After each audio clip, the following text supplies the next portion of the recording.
At the other side of the ocean, there were three gentlemen who worked for the government and for banks, and they suddenly were, confronted with this situation that at the other side of the world, somebody did something wrong, and that they suddenly had to save their own banks, to save their own economy. And that turned out to be quite an expensive story. It cost billions and billions. It cost the government couldn't continue, and the new man of finance then had a proud role to play to actually save society. And of course, it costed so much money that the government had to cut back massive amounts of its expenditure, and that led to a recession that we all knew. This is really where we started to realize what the quality of our work was. And of course, we already have been working with community currencies for, almost 20 years by then. But this was really the moment in time that you could say we were roughly waiting for. Because so far, it was more like nice theoretical work we were doing, and there were nice little programs. But there was not really a need for society because the money system just seemed to be working quite well. It leads to a much broader question for us, and that is, what did happen, and how can this exist? And that roughly leads to a quite fundamental question. And sorry, this slide is in Dutch. I believe it's the only slide I have with words on it. Economy is a science that studies the exchange of scarce goods and items between people and their institutions, the businesses, the governments that we have built. And in that, money roughly has the role of oil, you can say. It helps us to build relationships with people we don't know because we trust the currency. And that makes it possible to actually do stuff. Funny about our current money system is that it is roughly designed to do one type of transactions in the commercial economy that focuses on profit, on globalization, on innovation, and the centralization of wealth. Though if you look at the idea of what the social science in fact does, which is the interaction of people in the exchange of scarce goods and items, you notice that there are a lot of different transactions happening that are not necessarily designed, or the euro is not designed to facilitate them. For example, in the social domain, me as a father, or me as a neighbor, or when I enjoy culture, or when it talks about sustainability, where you know that transactions, the investments you have to do have a way longer payback term, or when it has to do with the uses of scarce mineral resources. And that's just not what the euro has been designed for. And it's quite strange that we only have one way of, fuel, you can say, for the different forms of transportation that we need in facilitating our economy. Because if you look to ordinary transportation, you see that we have quite a massive variety of different programs, all sorts of kinds, that are specialized in doing one particular kind of transportation. It has to do with resilience, the second slide in Dutch. Resilience has to do with the possibility to choose between different sources in trying to achieve your goals. At one side you have small-scale initiatives, as we used to start our economies, as we used to build our society, and at the other side you find large-scale, highly specialized societies or economies. And resilience, I always thought it would be a linear line, that the bigger, the better. And that's roughly also what economy seems to be teaching us. But if you look into nature, or if you look into all kinds of systems that we organize, you notice that that is not necessarily true. Small scale. This is what we would call in Dutch a keuterboertje. This is from the beginning of this century, probably a highly religious family, 6 kids, 2 pigs, 2 cows, bit of crop, bit of grain, a couple of chickens, and all together just enough to survive, but they did. Not that I envy them. I don't know whether their quality of life was as rich as my life is now, but at least they were surviving. The other side of the story is large scale. 75,000 chickens. This chicken farm only needs one disease to kill its whole population. And in that sense, it's not resilient at all. And the farmer from the previous slide, well, he could have a pig disease. He would only lose 2 pigs and still have the rest to go. So resilience is a parabole, where you it's not a linear curve, where somewhere the optimum of qualitative strong system is somewhere in the middle. Our current money system probably is somewhere over here. And for some reason, economists think that it is very, very smart to be as efficient as we can.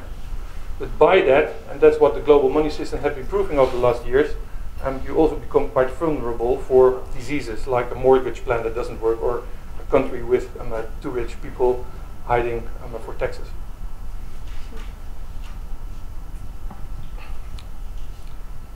What we in the Eurozone currently try to do is stabilize the money program, set all kinds of rules, introduce new restrictions to banks, set restrictions to countries, introduce Eurogroup, make Dijsselbloem's life miserable, and but try to get back to the center. And by doing so, they also, the current money system is not necessarily designed to be in the middle. It is designed by how it is built to actually become highly specialized and big scale. So now by bringing it back to the center, they're losing, in fact, all kinds of the power the current money system has. Many businesses are not financed anymore. Governments are in high debt, and it's very difficult for them to, well, guard society, you can say. So this can only be done to a certain extent. Important, again, is that community currencies are about the different kinds of interaction, and that it therefore should be logical that we build a large variety of different currencies. And I think the euro has showed us that in that sense one size just doesn't fit. We need a large variety. How big that variety is, I think only history will tell us. For now, many people think that, well, this is alternative money. This is Mesopotamia, and this stone is owned by the richest man on the island. Well, so for the story, I think.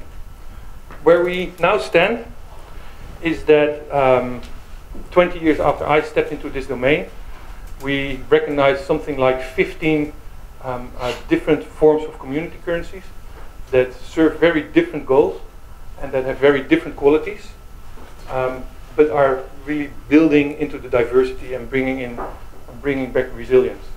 And I think that that is the important, well, wealth, you can say, of where we now stand, is that by internet technology, by the globalizing society, by the information age, that it has become very, very easy for everybody to set up its own currency.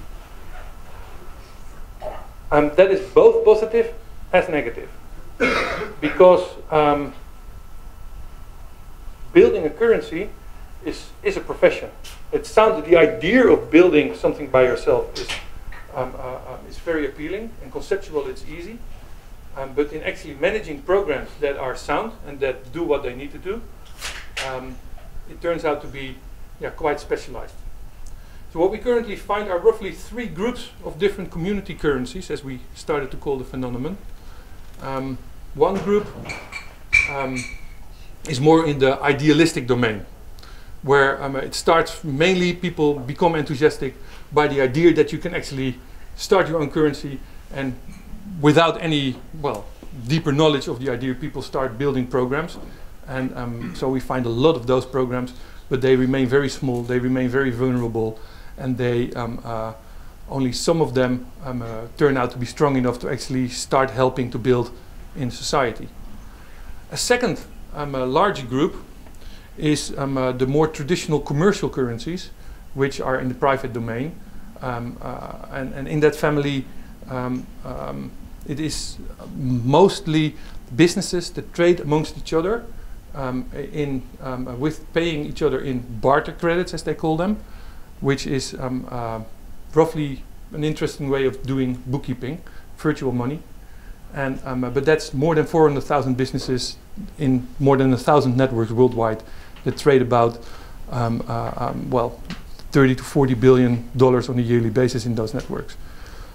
Strong programs, but the owners or the organizers of their currencies are hardly ever aware of what they're actually doing and that they're building a resilient system. And the new group that has been emerging over the last 15 years is what we call community currency 2.0, which are professional ran currencies, and thanks, and I'm halfway, and professionally ran, but really from the perspective that they are trying to serve very specific goals, trying to reach out into an audience that really has a need for where the currency can add value, you can say. And well, that's mainly what our work is about. A currency that is very different is the Makkie in Amsterdam. Who knows the Makkie? Even less. Yeah, okay, well, we've still got a lot of work to do.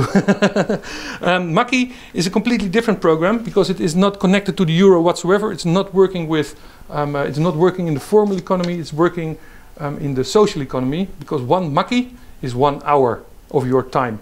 Not your professional time, but your time as a neighbor, or your time as a father, or your time as a brother, to actually step into the neighborhood and to start helping other people to, yeah, well, to live their life, to find their way into society, to overcome being alone, to overcome shyness. And yeah, so you earn Makkie by contributing to the society, and you can spend that in your community with other neighbors, and but you can also spend them at the cinema. If you have worked hard and you have a Makkie and a half, this is half a Makkie, then you can go to the movies. Or you can go, it's still the skating baan, the ijsbaan is still open, so you can go skating.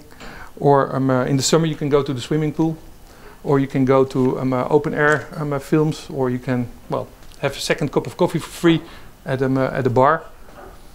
And what we see, it's this started a year ago. We introduced it at Valentine's Day in a deprived area, one of the last krachtwijken in Amsterdam.